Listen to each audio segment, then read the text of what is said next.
Hey everyone, so this is kind of a different video for me. Not that I don't do vlogs, because I have done straight up vlogs before, and that's what this is. But that it's something that is pretty personal to me. I went back and forth on whether or not to actually make this video, and I landed on making it strictly because I think it's important to share our experiences, because when we go through something that's rough for us, you want to feel connected to other people. And I'm hoping that by putting out my experience and just poorly articulating what I felt when it was happening, maybe someone out there can find that useful. And I feel like I'm in a place where I'm comfortable talking about this, so hopefully that helps someone. I also happen to see that May is Mental Health Awareness Month. I think that was kind of the thing that bumped me into making this video, because I was kind of, like I said, going back and forth and feeling like I shouldn't share for stupid reasons that I just get in my own head about, and feeling like I should share because I feel like it's important. Mental health is so important, and I think sharing our experiences is for the people who are comfortable doing it, I think is a good exercise in being supportive of other people. Like, maybe you just share your experience and one other person out there is like, that's what I was going through, and it helps them just a tiny bit. Like, that is what I'm looking for in this video, is just sharing an experience, and hopefully it helps one person out there just feel a little less strange about what might be happening to them or to someone they know. A quick disclaimer in this video, I'm not going to be using the word depression to describe what happened to me, because the focus of this video for me is not a diagnosis, it's not a label. I think when we put, for me, like, I haven't been clinically diagnosed as having depression. I have been clinically diagnosed as having anxiety. I've been medicated for that anxiety. I've seen professionals for that anxiety, but depression, this is something that is totally new to me, like the entire area of depression. So I'm not going to be using that word just because I feel like if I do or if I don't or whatever, it's going to become the focus of the video. That's not what I'm looking for. I'm not looking for, is this depression, or is what happened to me depression, or any of those things. I'm really just sharing an experience. I hope maybe you get that why I'm pointing out that I'm not going to be using that word in my own experience right now. I'm just going to be calling it kind of a weird couple of days because that makes me the most comfortable. So hopefully in the response to this video, the comments aren't all this is what you're describing. That's not what I'm really looking for. I'm really looking just to share this experience, and hopefully it makes someone else feel like they can connect to something that they've gone through or someone they know has gone through. I have been blabbing for far too long, and that is because I suffer from anxiety, and I will just keep seeing every scenario in my head for what people could say and trying to head them off before they happen, and they're gonna happen anyway. So let's just move on to my weird few days. So a couple of weeks ago, I experienced something that was completely and totally new for me. Let me just start with how I felt. So I dropped Gavin off at the airport. He was going off on another trip. I felt strange. I didn't feel like myself. And I felt almost like I was sliding.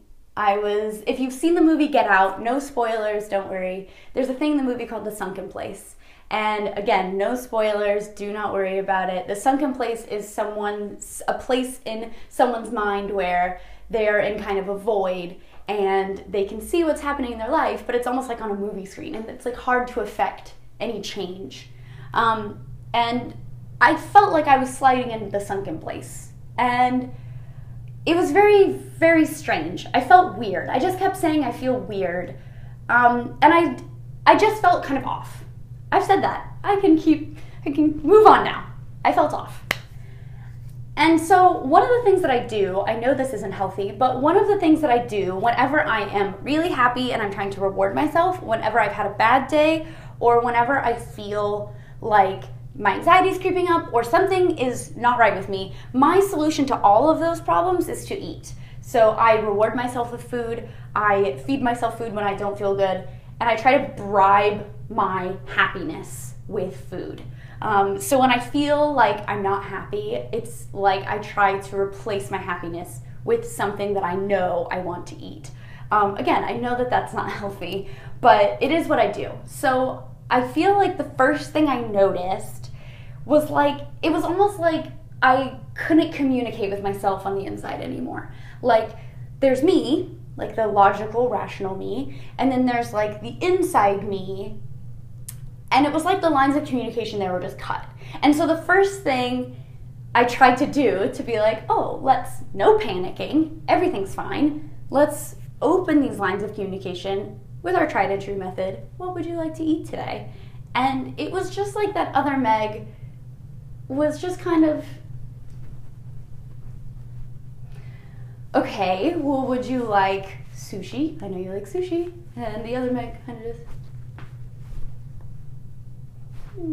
It was like I couldn't, there was nothing. There was just nothing. It was nothingness. Like I didn't feel anything. Like I knew I should be, especially as someone who suffers from anxiety, anything that's remotely not my norm, there should be panic bells. There should be panic. I probably shouldn't be able to breathe right now. But instead it was kind of like an alarm was going off, but it was in the house next door.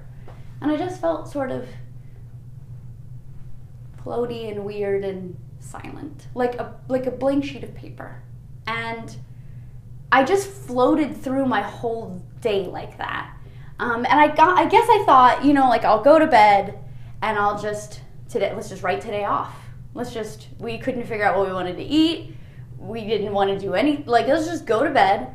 Let's just wake up and here we go, day 2. And I just felt the exact same. Like I felt like a blank piece of paper in my mind. And I woke up and I stared at the wall for probably an hour. And it was not like I zoned out or daydreamed or anything. It was literally like logical Meg being like, get up, what are you doing? You're just staring at a wall. Okay, you know what? Just say you don't want to get up. Like maybe do we just feel like being lazy today? Like do I just feel like being like, I'm just gonna have a day in bed? Let's just say that's what we want to do, and I will leave you alone, and you can do that. And it was like this weird, like, silence, but literally in my head, I just kept thinking, like, but it wasn't like, oh, I can't make a decision. I don't know how to describe it. I'm doing a very bad job of describing it, but it was like I knew there should be something there. Like there was like the dotted outline of some response, but nothing inside. I hadn't unlocked that switch palace yet, and so there was just a dotted outline of something there. And it was really nagging and off-putting and weird, and I obviously didn't like it, and it was very strange for me because I'm very opinionated all the time. I don't know, it wasn't me anymore. Like I just wasn't me anymore. I just didn't have my me anymore. And I actually started streaming just to be someone. Does that make sense? It probably doesn't. But I know how to be on camera Meg. On camera Meg doesn't have to make any decisions about how to be. Like on camera Meg is like a set of instructions and I can just follow these. And it's like I could put on this, even though it's me, it's really weird to explain, but it's like I could put on this mask and be like, hey, even though I don't feel it because I know how to be that, if that makes any sense. And so I was streaming because it was almost like relaxing to put on that mask. Like I'm panicking, but I'm not panicking. Like I'm panicking, if this is panic, I'm just like brushing my fingers against panic. And I know I should be able to grab panic, but I just can't. And that's how everything was. And so I kept streaming just to be someone for a little while, if that makes any sense. And my mom called, she was really worried. I stopped talking to Gavin, who was also really worried. Like, everybody was like, are you okay? And I just kept saying, like, something is wrong with me, but I just feel weird. Like, I can't describe it at all. I don't know what I did wrong to be here, is how I felt, but I've clearly done something, and I just don't. So the only thing I could think to do, I cleaned the entire house, and I streamed. And the stream was actually like kind of a release because I just got to be someone, and I could like float away from my weird nebulous actual self for a little while. And I think the thing for me that brought me back a little bit was like, again, I describe all these emotions, panic and and apathy is an emotion, and all of these different emotions, but I didn't have any. I don't know. I'm obviously like not explaining it correctly, but I had emotions, but I couldn't feel them. I had them, but I couldn't feel them. And so I was streaming What Remains of Edith Finch. What Remains of Edith Finch. And again, no spoilers for anything, but there's a death in it. Again, not a spoiler. But it shocked me, this death, and I started crying on stream. And I mean, you get like teary on stream or whatever, but like this was different. And I think anybody who watched my stream knew it was different. I was pretty embarrassed later to find out that the developers of the game were watching at the same time. I couldn't stop.